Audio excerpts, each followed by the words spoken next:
But if you haven't started thinking about this, you need to start thinking about this, because even if there is no change in how you actually recognize revenue, there will be change in disclosures. And when your auditors come, they're going to ask you, how did you determine there was no change? You can't just say it's immaterial. You actually have to prove it, because your auditors are actually following a new audit standard under revenue recognition as well, where they have to audit that. So again, they're going to want proof to say that you did an assessment. It doesn't have to be that robust, but again, it's making sure that you've actually gone through it. So we'll talk about, again, high-level conceptual, because we have actually 2 revenue standards that are going to impact nonprofits that are effective at the exact same time. So the first one you've probably heard about. We've talked about it forever. It actually came out in 2014. It's been deferred once. It's not being deferred again. And this is one, again, this is impacting all of your non-contribution revenue. So again, contribution revenue is outside the scope of both of this revenue recognition standard. The other one actually enhances the contribution standard. But what we did with the revenue recognition standard, what the FASB did, was for your for your exchange revenue, the things, again, if you're a membership organization, the dues is an exchange. You're doing something and you're getting something in return. It's reciprocal. The accounting has changed. So again, it's not an audit standard. The accounting has changed. So that's management's responsibility, is to understand the accounting. We want to, again, get it to that principle-based accounting. Accountants always say we want principles-based, but give us the rules. No, we're giving you principles, and we all have to kind of fit our own revenue pattern within that.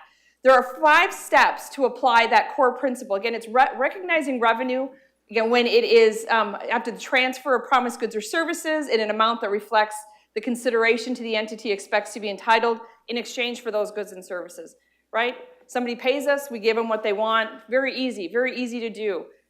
But it's really contract-based, and you really have to go into your contracts, because not all of us have that simple relationship. If we were Starbucks, this would be easy. Somebody comes in, they order a coffee, we give them a cup of coffee, they leave. Our revenue transaction, we've met all of those criteria. For a membership organization where we charge dues once a year, are we just giving our members one thing? No, and that's the steps that we'll walk through. Again, identifying that we have a contract with a customer, with a member, with whatever term you want to use for that, our patron. What is that contract that we have? And again, is it our membership agreement? What are we promising in return for that? That is our contract. It's not necessarily a written contract. It may be an implied contract. Somebody gives me membership dues. What do they expect in return? That's what number 2 is, identifying those performance obligations. What are they expecting in return? Is it advocacy? Is it a publication? Is it accreditation? Is it learning? What is that piece that they're expecting? Is it that they get discounts on their Hertz rental car? Probably not. That's probably not one of them. But walking through that, then you have to determine the transaction price. Well, that's easy, right? We know what we're charging. We can come up with the transaction price. But when you have that transaction price, remember we talked about all those different performance obligations? You actually have to allocate that transaction price over the performance obligations. And then we have to recognize revenue when that performance obligation is satisfied. So if you're a membership organization and the only thing you have is membership dues, membership fees, right? That's the only revenue we have. That's our only contract that we have with customers.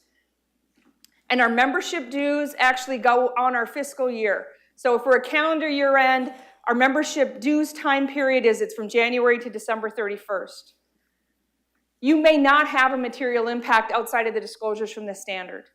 This FASB actually gave us a buy and said, based on when you report your revenue, if all of the earnings are complete within that cycle, you don't have to do that allocating of the transaction price.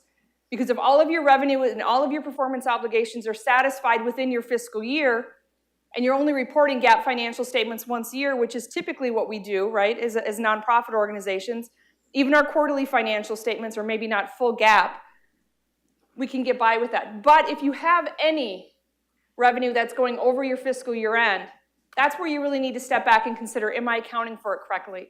So if you're a membership organization that I am on an anniversary date, your membership term starts the day you sign up. Anybody out there have that?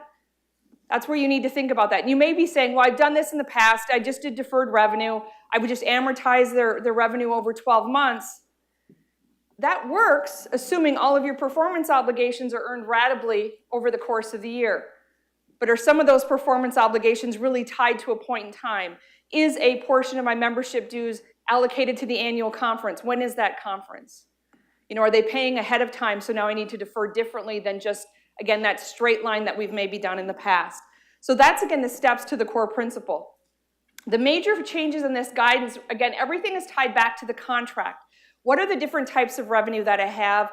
What am I, and again, how can I do that and walk through that? Again, variable considerations and constraints on revenue are also things that you need to step through and think. Is there something that's a variable piece to this that, you know, if I do this, I will get more revenue?